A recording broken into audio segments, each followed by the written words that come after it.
Hello, everyone. This is Omni Talk Retail. I'm Ann Mazenga. And I'm Chris Walton. And we are coming to you at the end of day 2 of World Retail Congress from the VusionGroup booth.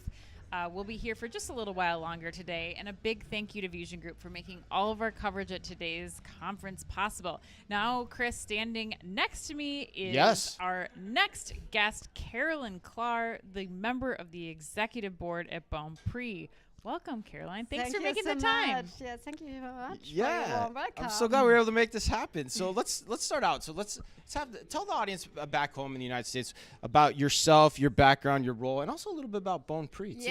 Yes. Well, I do. Yeah, I'm Caroline. So, as you mentioned, I'm a textile engineer actually. Okay. That's the reason why I really love products. So I'm a really product addicted person. So yes, I started my career I think 20 years ago, and first I worked more in the marketing department because I also had a degree in business engineering. Okay. Yeah, after my textile, I thought, okay, maybe it's not the safest industry. So and I decided to do some business engineering on top or in postgraduate studies. But I'm really product addicted and I love fashion, so it was the reason I said, okay, no, I go back to the product, and that was the reason I started at Bonprix 18 years ago, and I started in marketing, and then I worked in product development and product management. So I had several positions, and was in charge of different assortments. So yeah, I'm a really expert in product. So you love product. Yeah, I love product. And 2 years ago, I stepped in the member. I stepped in the board, and I'm in charge of product management, sourcing, and CR.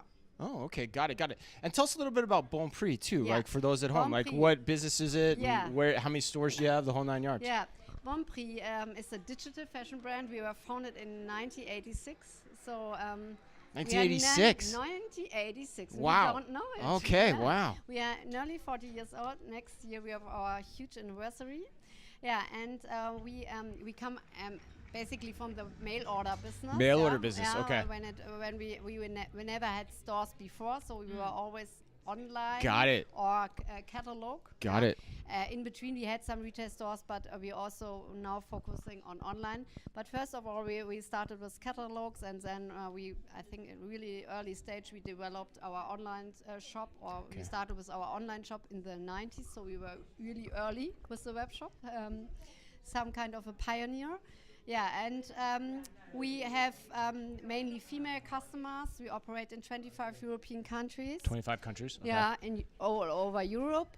We have over 10 million customers, and our assortments are from apparel for women, men, kids, and also home. Got it. Shoes, accessories, all this Got stuff. it. And you were just on stage earlier today, Yeah. Caroline. You were talking about the power of strategic sourcing partnerships.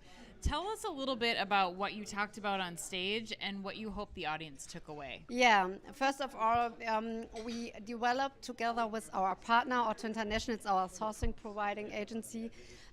We developed a joint, or a global structure for technical product development. I don't know if you're familiar with 3D, but based on the developments we have in 3D, we developed a new structure that we have our teams in different countries, so that all the patterns, which we have done in the past on the manual process, you don't now do it in 3D, and we have different teams sitting all over.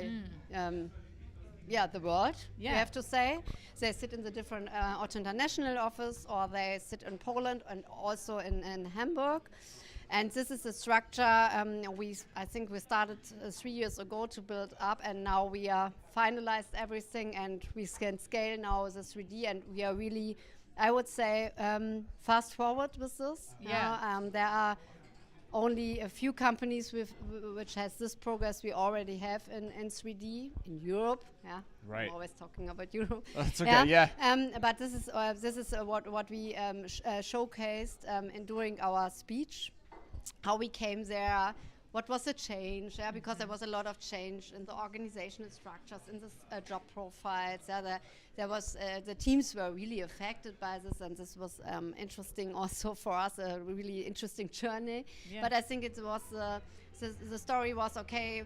This led us to become better partners, stronger partners, and also the outcome. And was your second question, what have we learned during this journey? And I think what was really great, we had a common vision, a strong vision and commitment, and said, okay, that's really great, let's do this together. And this is what we achieved at the end, and we are so proud, and that's really great when you have achieved something together, then you are also, I think you step into the next level and say, okay, now we go for the next.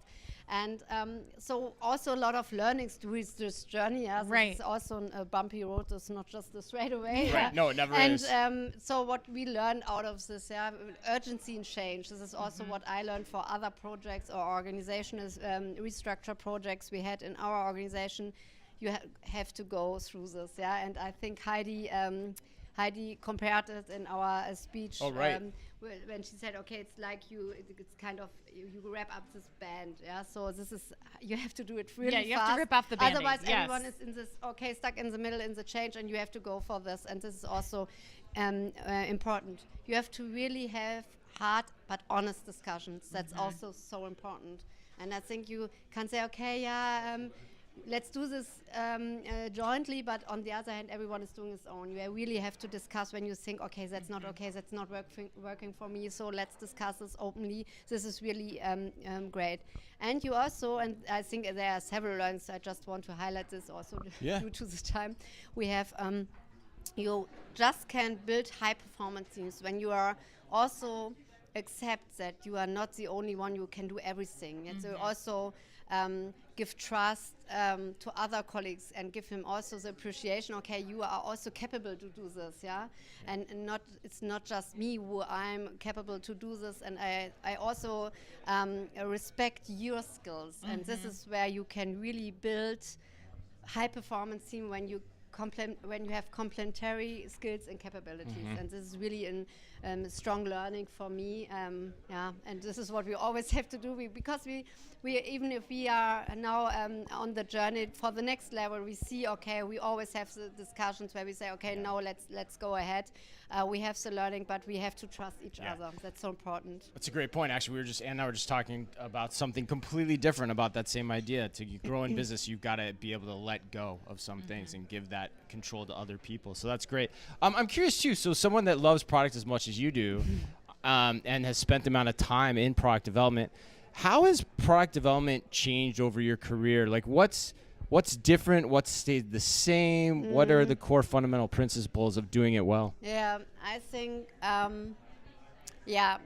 are so many changes, but there are still things which are the same. I think, first of all, you, even if you have a lot of technology around you, or you use a lot of AI, whatever comes up, I'm convinced that you always need some human who feel the fabric, feel the product, and say, right? Okay, it's really great. And I can't imagine that one day I have a robot coming and say, okay, this is a great hand feel for this fabric, as this is what I can't imagine. So I think this will be, it will be always a combination of using technology and enable as employees to be better using technology, but it won't be without. And I think it has not to do with the fashion industry. I think it's in every industry, but I think especially in the fashion industry is also something to do with what you like and how do you feel, and so I think you always there's always a bit of emotion, and I think that brings me to the second point. It's always an emotional product. I often have discussions with my executive colleagues who say, okay, the customers, they just love shirts, white shirts, and I say, okay, I don't think.